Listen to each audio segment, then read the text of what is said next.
অনুর কীভাবে কনফিগার করতে হয় সেটা আজকে দেখাবো। এই অনুটা দুইভাবে কনফিগার করা যায়, একটা ছিল এটা ফার্মার দিয়ে, আরেকটা ছিল ম্যানুয়ালভাবে করা যায়। তো এখন এটা ম্যানুয়াল করা যায়, পারলাম তারপরে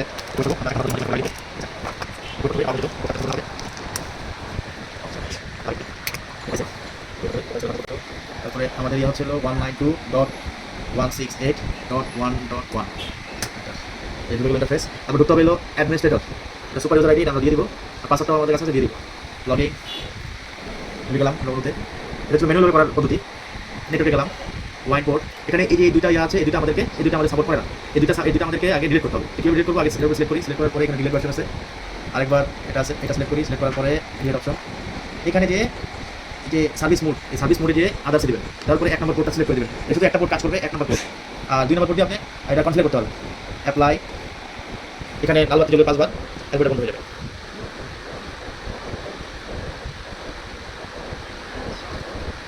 হয়ে গেছে, মানে আমি এটা ইয়াপন পোর্ট চাচ্ছি,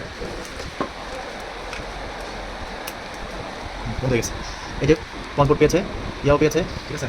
এখন আমি রাউটার লাইনটা দিই, এটাতে নম্বর পোর্ট ওয়েট করতে হবে একটু, এখানে দেখি স্টেবল হলে দেন এটা হবে। এই সিম্পল কাজ, দ্যাটস ইট।